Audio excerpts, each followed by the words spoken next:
দেশের চিকিৎসা ব্যবস্থা এখন অনেক আধুনিক। ভুটান, নেপাল এবং ভারত থেকেও রোগীরা চিকিৎসা নিতে আসেন। তবে বাংলাদেশের মন্ত্রী এমপিরা যদি বিদেশে না গিয়ে দেশে চিকিৎসা নিতেন, তাহলে দেশের চিকিৎসা ব্যবস্থার প্রতি মানুষের আস্থা বাড়ত বলে মনে করেন স্বাস্থ্যমন্ত্রী সামন্তলাল সেন। এ বিষয়ে মন্ত্রী এমপিরা বলছেন, দেশে এখনো সঠিক পরীক্ষা নিরীক্ষার ব্যবস্থা গড়ে ওঠেনি, নেই প্রয়োজনীয় চিকিৎসকও। শাহনাজ ইয়াসমিনের রিপোর্ট। উপজেলা, জেলা, মহানগর এবং মেডিকেল কলেজ সহ দেশে মোট সরকারি হাসপাতালের সংখ্যা প্রায় ৯০০, চিকিৎসকের সংখ্যা প্রায় ৩০,০০০। এর বাইরে কমিউনিটি ক্লিনিক আছে ১৪,০০০, যেখানে কাজ করে প্রশিক্ষণপ্রাপ্ত প্রায় ৪২,০০০ স্বাস্থ্যকর্মী। কিন্তু ১৭ কোটি মানুষের তুলনায় এসব হাসপাতালের চিকিৎসা ব্যবস্থা এবং চিকিৎসকের সংখ্যা খুবই অল্প, যা স্বীকার করলেন স্বাস্থ্যমন্ত্রী নিজেই। এত রোগীর চাপ, ডাক্তারের সংখ্যা এত কম, হয়তো ২জন ডাক্তার ইমার্জেন্সিতে কাজ করছে, তার এই এত কিছু দেখা কিংবা অনেক সময় তারা হয়তো ঠিক মতো কথাও বলতে পারে না। সরকারি হাসপাতালের বিপরীতে দেশে গড়ে উঠেছে বিপুল সংখ্যক বেসরকারি হাসপাতাল, ক্লিনিক এবং ডায়াগনস্টিক সেন্টার। তবে সেগুলোর মান নিয়ে প্রশ্ন আছে। এর বাইরে আছে ৫ তারকা হাসপাতাল, যেখানে বিত্তশালীরা বেশি টাকা দিয়ে চিকিৎসা কিনেন। তাই সাধারণের ভরসা সরকারি হাসপাতালই।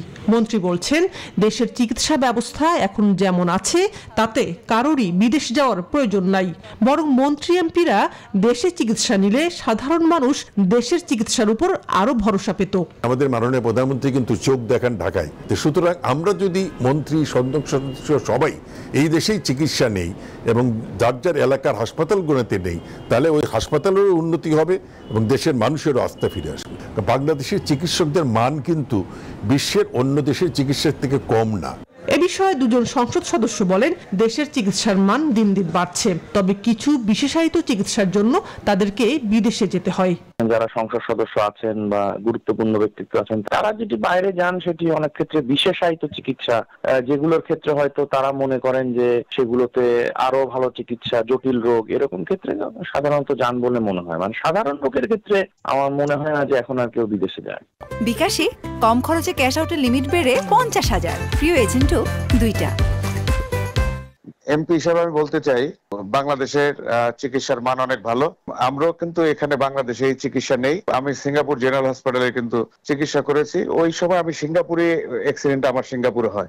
সম্প্রতি বিদেশ থেকে চিকিৎসা নিয়ে আসা একজন মন্ত্রীর কাছে এ বিষয়ে জানতে চাইলে তিনি পরিষ্কার জানান, আমাদের দেশের পরীক্ষা নিরীক্ষার মান এখনো সে পর্যায়ে যায়নি যাতে আস্থা রাখা যায়। আমাদের দেশে উন্নত মানের যে প্রযুক্তির যে সমস্ত যন্ত্রপাতি, এগুলো আরো সংযোজিত করতে হবে বেশি করে। তো প্রেসক্রিপশন করলো, কিন্তু পরীক্ষা দেখা সঠিক হইল না। তখন আমার ছেলে মেয়েরা জার্মানিতে থাকে, পরীক্ষা দেখা দেখলাম তো খুব সহজেই রিজেক্ট হয়ে যায় সব। বাংলাদেশের চিকিৎসকরা রোগীদের সাথে আরো আন্তরিক হলে সাধারণ মানুষের বিদেশে চিকিৎসা নিতে যাওয়ার সংখ্যা আরো কমে যেত বলে মনে করেন এসব মন্ত্রী এমপিরা। শাহনাজ ইয়াসমিন, নিউজ 24, ঢাকা।